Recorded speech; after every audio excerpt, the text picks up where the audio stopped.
Ma'am 7টা বেজে গেছে, রেস্টুরেন্টটা বন্ধ করার সময় হয়ে গেছে। আমরা কি তাহলে রেস্টুরেন্টটা বন্ধ করে দেবো? তোমাদের কি মাথা খারাপ হয়ে গেছে? রেস্টুরেন্ট বন্ধ করার সময় হচ্ছে রাত 9টা, আর 7টা বাজতে না বাজতেই তোমরা বলছো রেস্টুরেন্ট বন্ধ করে দিতে। আসলে ম্যাম সকাল থেকে তো একটাও কাস্টমার আসেনি, আমরা বেকার বসে আছি। আর এই 2 ঘন্টায় এমন কি বা হয়ে যাবে যে রেস্টুরেন্টে কাস্টমারের ভিড় চলে আসবে? কাস্টমার আসুক বা না আসুক তাতে কিচ্ছু যায় আসে না, কিন্তু আমাদের নিজেদের কাজ তো নিয়ম মেনে করতে হবে। আমরা যদি নিয়ম না মেনে কাজ করি তাহলে কাস্টমার কেন আসবে এখানে? ম্যাম সকাল থেকে তো বসেই আছি, এইভাবে বেকার বসে থাকার থেকে বাড়ি চলে যাওয়াটা তো অনেক ভালো।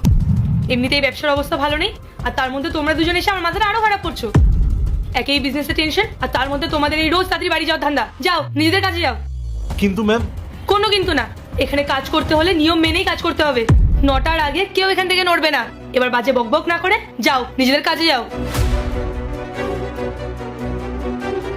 কেমন অদ্ভুত স্টাফ এরা, বিপদের সময় সাপোর্ট না দিয়ে খালি বাড়ি যাওয়ার তারা দেখায়।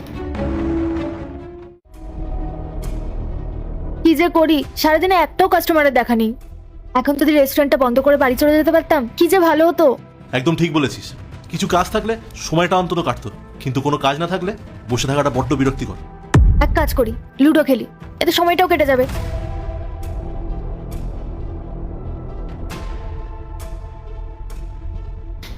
কোনো কাস্টমার এসেছে নাকি? না ম্যাম। কি যে হচ্ছে কিছুই বুঝতে পারছি না, ব্যবসাটা যেন একদমই চলছে না। ম্যাম 9টা বেজে গেছে, ডিউটি তো শেষ, এখন কি তাহলে আমরা বাড়ি যেতে পারি? হ্যাঁ 9টা তো বেজে গেছে, ঠিক আছে তোমরা বাড়ি যাও। ম্যাম বলছিলাম যে আমাদের স্যালারিটা।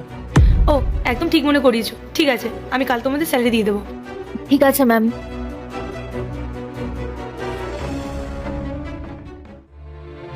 স্নেহা দাঁড়া, ইন্দ্র বল।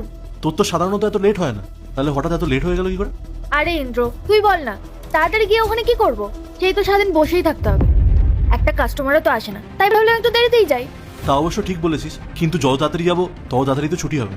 আরে না রে, আমি ম্যামকে কাল বলেছিলাম যে আমার কোথাও যাওয়ার আছে, 7টায় যাতে আমাকে যেতে দেয়, কিন্তু কিছুতেই উনি ছুটি দিলেন না। সেই 9টা অব্দি আমাকে আটকে রাখলেন। তুই তো জানিস 7টার পর একটা মাছিও আসে না, কাস্টমার তো অনেক দূরের ব্যাপার। ম্যাম আমার সাথে যে ব্যবহারটা করলেন না, এরপর তো আমি আরোই আগে যাবো না। কেন বাড়তি টাইম দেবো ওনাকে? সমস্যাটা তো ওখানে, ম্যাম আমাদেরকে দিয়ে কাজ করাচ্ছেন সেটা ঠিক আছে, কিন্তু ঘন্টার পর ঘন্টা এবার বসে থাকা তো সম্ভব না।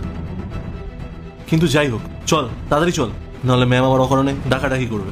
আর দাঁড়া ইন্দ্র, এত তাড়াহুড়ো করার কি আছে? তুই এমন ভাবে ছুটছিস যেন ওই রেস্টুরেন্টের কাস্টমারদের লাইন লেগে গেছে। চল আস্তে আস্তে যাই, সেই তো ওখানে গিয়ে বসেই থাকতে হবে আর খালি চেয়ার গুনতে হবে। আরে তাড়াহুড়ো করে যাওয়ার মানে হলো ম্যামের নজরে পড়া।